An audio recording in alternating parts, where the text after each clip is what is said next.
Le journal, Moussa Papa Aïdara. À la une de l'actualité, rentrée scolaire 2025-2026, le top départ a été donné hier au grand cycle de Dar Salam. Une rentrée marquée par des valeurs culturelles maliennes. Les élèves ont repris les cours par la leçon inaugurale sur l'unité nationale en présence de 7 membres du gouvernement.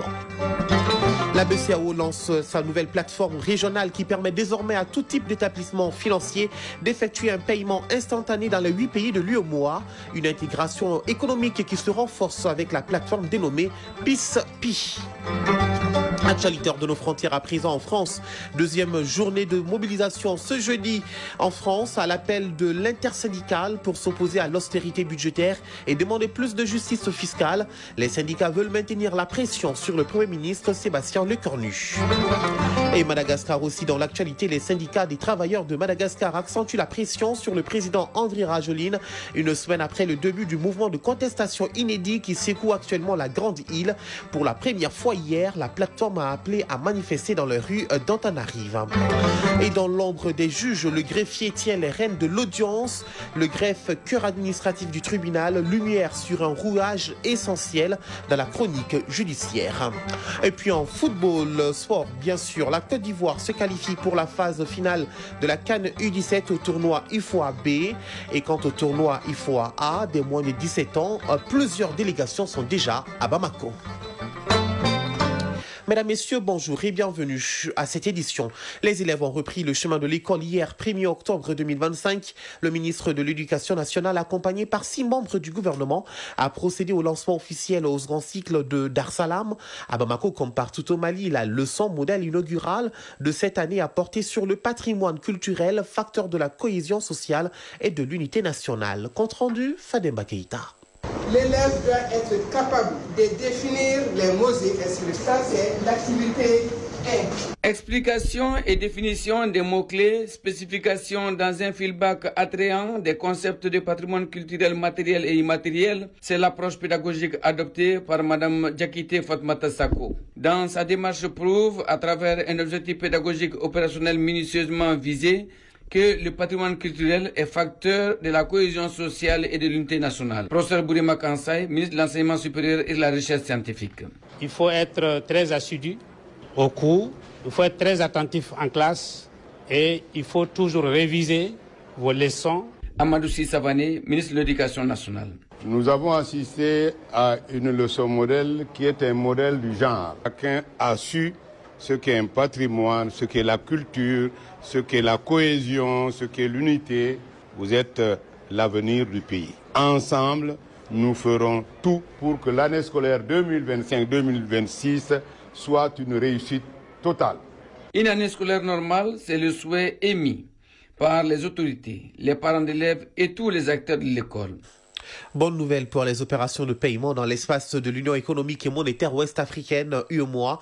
La Banque centrale des États de l'Afrique de l'Ouest, BCEAO, a officiellement sa nouvelle plateforme interopérable du système de paiement instantané appelé PIS-PI. Cette plateforme régionale permet à tout type d'établissement d'effectuer un paiement instantané dans les 8 pays de l'UEMOA.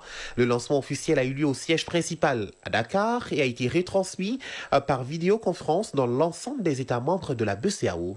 Traoré. Désormais, plus de soucis pour recevoir ou envoyer des fonds dans l'espace de l'Union économique et monétaire ouest-africaine UEMOA. Pour ce faire, la Banque centrale des États de l'Afrique de l'Ouest BCEAO met au service des particuliers, des opérateurs économiques et l'administration publique la plateforme interopérable du système de paiement instantané PIS-PI. Il s'agit d'une vision stratégique de la BCEAO pour connecter tous les acteurs financiers sur une plateforme unique et gratuite pour les particuliers. Jean-Claude Kassibrou, gouverneur de la BCEAO. Qui répond ici aux enjeux de célérité, d'efficacité, de compétitivité et d'inclusivité des paiements dans notre espace économique. Depuis juin 2024, date du lancement du système de règlement brut en temps réel de l'Union, dénommé STAR UEMOA.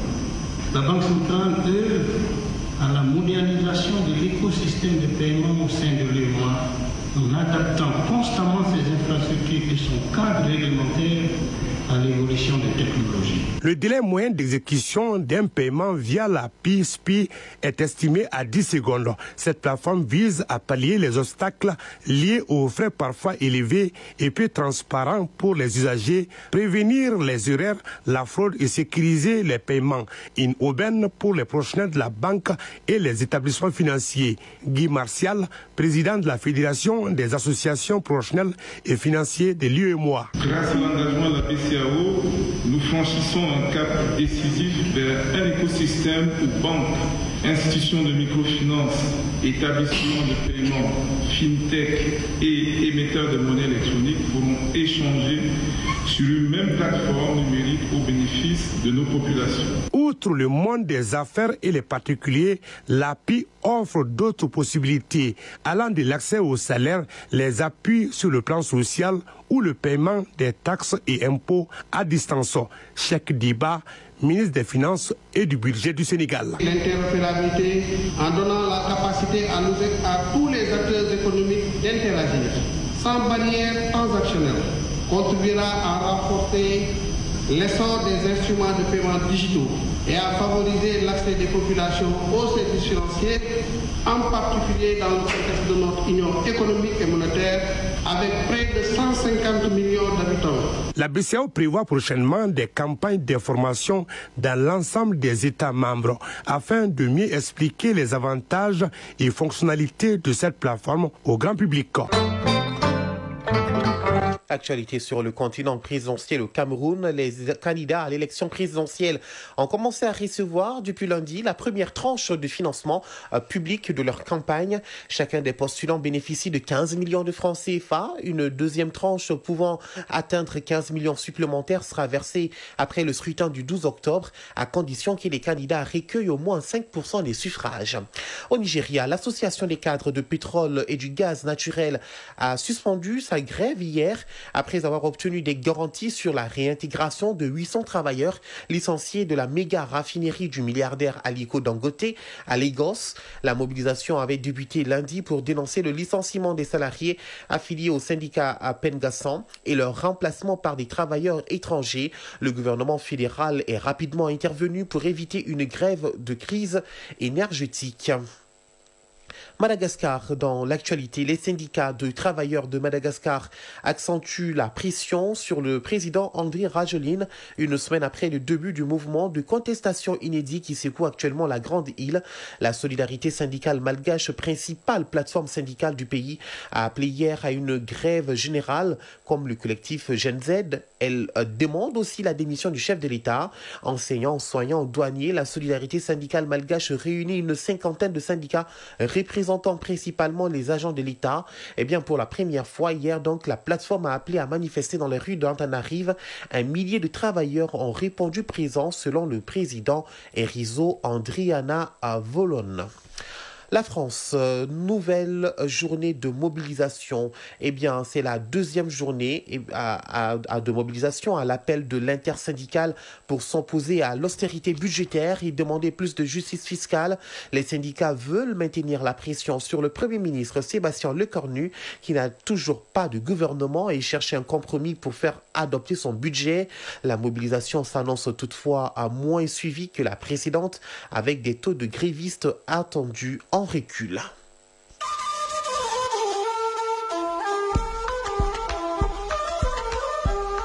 AES Actualité.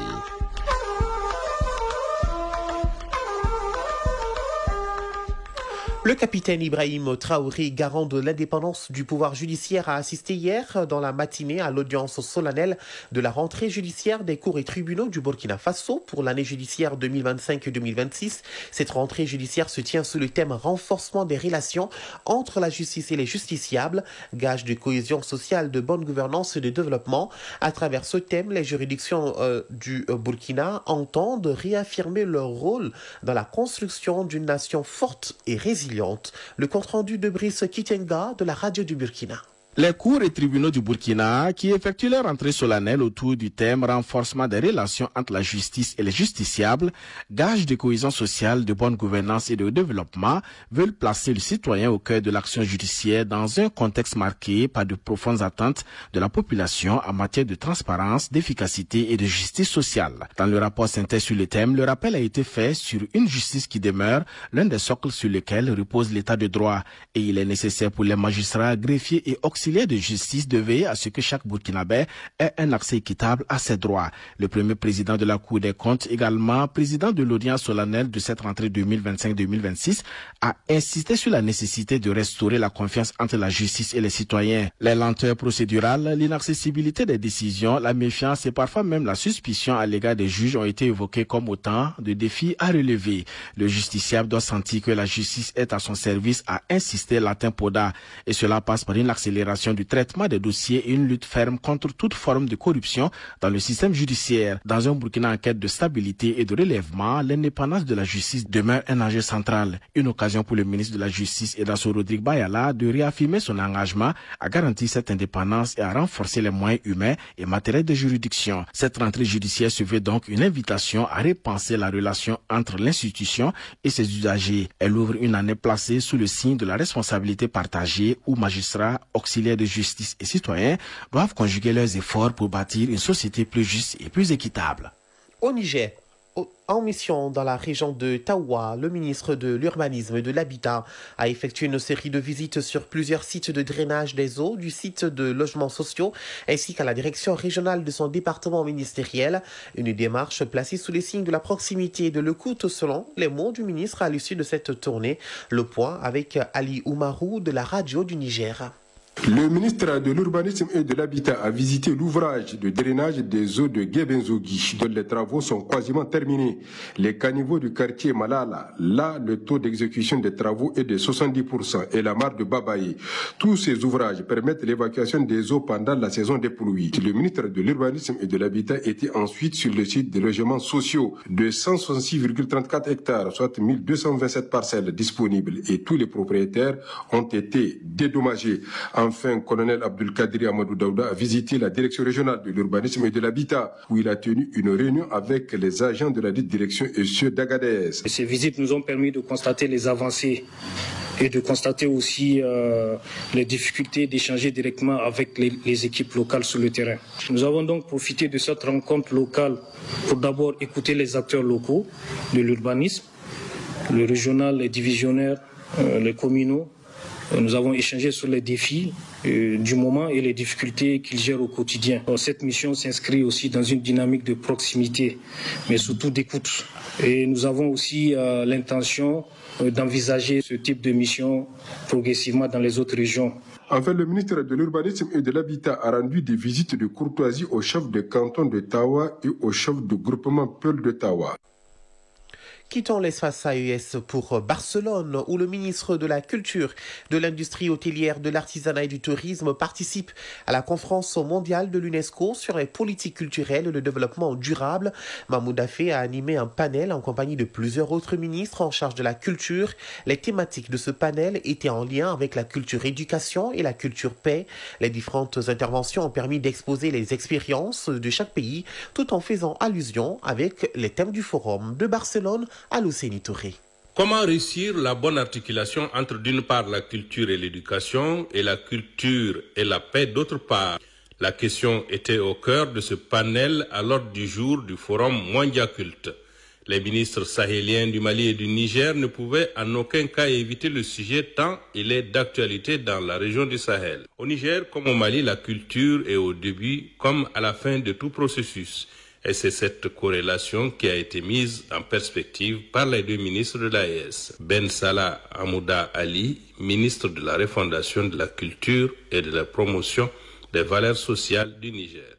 Le ministère de l'Éducation nationale organise chaque année, dorénavant, le Festival scolaire national, dont l'édition de cette année a pour thème l'éducation, facteur d'expression de la diversité culturelle nigérienne, de la cohésion sociale nationale et de la promotion de la culture de la paix. La seconde initiative porte sur l'intégration des activités socio-culturelles dans les programmes d'enseignement du ministère de l'Éducation nationale, de l'alphabétisation que de la promotion des langues, a assuré le maillage des écoles de formation artistique et culturelle et fac en vue de former davantage d'acteurs dans les métiers de la culture. Mahmoud Afé, ministre de la Culture, de l'Industrie hôtelière, de l'artisanat et du tourisme. La culture et les arts sont des éléments moteurs qui permettent d'affirmer l'identité de nos peuples respectifs. Ils contribuent fortement à renforcer la compréhension mutuelle, le dialogue et l'acceptation de l'autre. Les défis majeurs pour la paix dans nos territoires, le défi, il est éminemment culturel. Il est éminemment culturel parce que c'est des questions de legs historiques,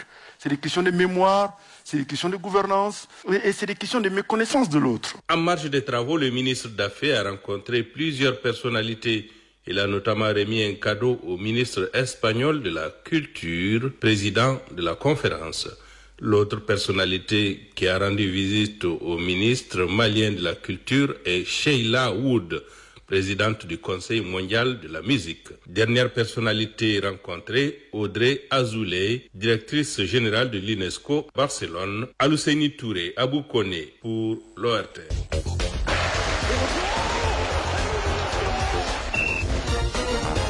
On parle sport à présent. Football en Europe. La deuxième journée de la phase de groupe de la Ligue des Champions était à l'honneur. Au même moment, la Côte d'Ivoire se qualifie pour la phase finale de la CAN U17 au tournoi UFOA B et tournoi UFOA A des moins de 17 ans 2025. Plusieurs délégations sont déjà à Bamako. Abdul Karim Kaba. Football, le tournoi UFOA A des moins de 17 ans Bamako 2025. Plusieurs délégations sont dans la capitale malienne. Le tournoi UFOA A des moins de 17 ans Bamako 2025, c'est du 3 au 18 octobre prochain. Déjà plusieurs délégations sont à Bamako. Après la Sierra Leone, la Guinée-Bissau et le Libéria, les sélections guinéennes et sénégalaises ont signalé leur arrivée ce mercredi à Bamako. Pour la compétition, des poules sont constituées. Le Mali, pays hôte de la compétition, évoluera dans le groupe A en compagnie du Libéria, de la Gambie et de la Guinée-Bissau. La poule B est composée du Sénégal, de la Sierra Leone, de la Mauritanie et de la Guinée. La compétition se déroulera du 3 au 18 octobre prochain. 3 stades ont été retenus pour accueillir les rencontres. Il s'agit du stade Mamadou Konaté et le stade Wenzin Koulibaly, tous deux dans la capitale, et le stade Mamadou Diarra H du Koulikoro. Toujours football de jeunes, la Côte d'Ivoire se qualifie pour la phase finale de la CAN des moins de 17 ans au tournoi UFOA B. La Côte d'Ivoire a validé son ticket pour la CAN U17 2026 au terme de la première demi-finale des préliminaires de la zone USB de l'UFOA en battant le Burkina Faso par le score de 2-1. La Côte d'Ivoire passe pour la CAN prévue pour l'année prochaine. Les Burkinabés auront à cœur de se consoler avec la médaille de bronze face au Nigeria qui a perdu 0-2 contre le Ghana. En Europe, la deuxième journée de la phase de groupe de la Ligue des Champions était à l'honneur. 9 rencontres étaient au programme. Et Karabakh d'Azerbaïdjan a dominé le FC Copenhague 2-0. L'Union Saint-Gilloise a perdu devant Newcastle par le score de 0 contre 4. L'Atlético Madrid gagne 5-1 face à Eintracht Francfort. Le FC Barcelone a perdu 1-2 devant le PSG. L'AS Monaco et Manchester City ont fait match nul, 2 partout. Borussia Dortmund gagne 4-1 face à Atlético Bilbao. Villarreal et Juventus se sont séparés sur le score de 2 partout. Arsenal l'emporte 2-1 face à Olympiakos. Et enfin, le Bayer Leverkusen et PSV Eindhoven ont fait match nul, 1 partout. Chronique judiciaire. Lieu où sont analysés et traités tous les documents adressés au tribunal s'appelle le greffe. C'est un service présent à tous les niveaux des instances juridictionnelles. Il est animé par le greffier. Celui-ci traite et archive tous les documents relevant de la compétence du tribunal. Le greffier est la cheville ouvrière des juridictions. En dépit de son rôle important, le greffier est peu connu du grand public. Or, sans lui, il est difficile, voire impossible de parler d'audience. Le quotidien, bien sûr, du greffier, profession à la croisée du monde judiciaire, en rediffusion avec Garibou Pérou. Préposé au service des greffes, le greffier est un officier public. Au four et au moulin, les greffiers jouent un rôle capital dans la chaîne de distribution de la justice. Endoxe ou paradoxe, cet officier en robe noire sans épitoge est jusqu'ici mal connu, bien qu'il soit la cheville ouvrière du tribunal. Maître Adia Djoumassi, greffier à la Cour suprême. Le greffe est un service comme le siège du tribunal, comme le parquet du tribunal. Le greffe est chargé non seulement d'être la mémoire de la juridiction, en ce que tous les actes qui sont passés au niveau d'une juridiction sont conservés au niveau du greffe. C'est le greffier qui est chargé d'authentifier les actes du juge, de certifier tous les documents administratifs. C'est le greffier qui anime le service du greffe. Donc son nom découle du nom de son service. Regarder, observer, écouter, noter sans prendre part à l'audience, c'est le travail du greffier. Sa profession va au-delà de la salle d'audience. Le greffier prépare les audiences, il gère les courriers, oriente les justiciables et Maître Djoumassi en sait beaucoup. Le greffier ne peut pas rendre la justice, ce n'est pas son rôle. Rendre la justice, c'est le rôle du magistrat. À chaque fois qu'il y a des besoins, on fait recours à ces écritures pour même être remonté à un échelon supérieur. Quand le dossier est frappé d'appel, le dossier ne peut pas aller à la cour d'appel sans le relever de note d'audience. Il y a des actes dans lesquels, si le greffier ne participe pas, sont nuls et de nul effet. Malgré qu'il n'est pas chargé de rendre la justice. Mais il fait partie de la composition régulière du tribunal. La présence du greffier est obligatoire à l'audience, de même que sa signature sur les décisions juridictionnelles. Les actes rédigés en l'absence du greffier peuvent être frappés de nullité. Si on caricature, on peut dire que le greffier est la porte d'entrée et de sortie du tribunal. Mais malheureusement, il est très peu connu par le public. On n'arrive pas à faire la différence entre le greffier et le juge. La nuance, c'est à quel niveau? La nuance, c'est au niveau de la cause. Vous voyez une bande à l'épaule gauche de la tenue d'audience là. Ça, c'est réservé au magistrat et à l'avocat. Mais le greffier, ça ne doit pas exister dans la description de la robe d'audience du greffier, de la robe d'audience de l'huissier. C'est l'huissier et le greffier qui partagent la même description de la tenue d'audience.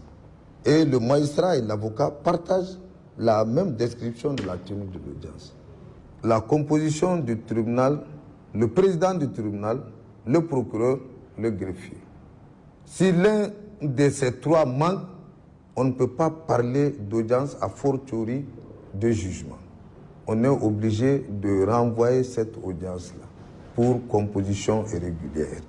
Technicien de la procédure judiciaire, le greffier est le bras droit du juge. Il est l'interlocuteur principal des justiciables et persuadé à cet effet que le greffier est et demeure la porte d'entrée et de sortie des cours et tribunaux. Voilà, c'est tout pour ce journal, présenté par Moussa Papa Aïdara, mise en onde bien assurée par Mamadou B. Diallo, mise en ligne Cheikh Abdelaziz Koulibaly, réalisation, coordination Ousmandao. Merci à tous pour votre attention. Mesdames, Messieurs, prenez soin de vous et des autres.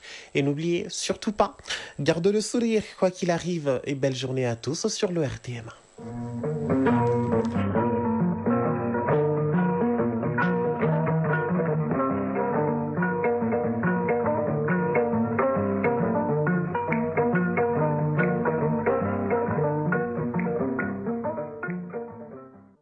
Le temps sur les ondes. Le temps sur les ondes, la météo est avec vous.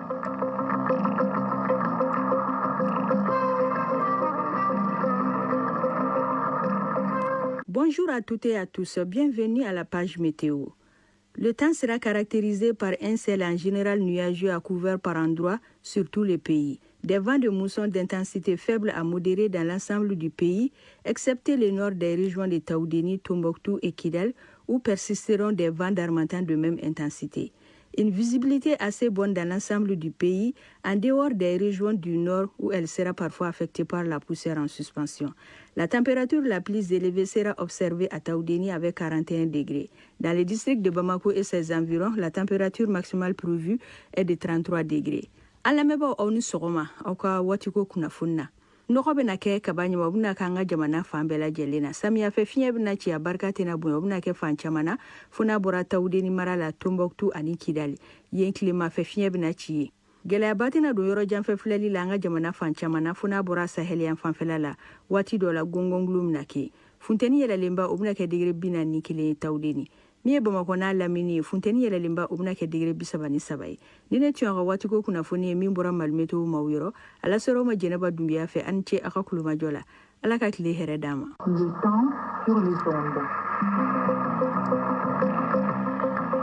Le temps sur les ondes, la météo est avec vous.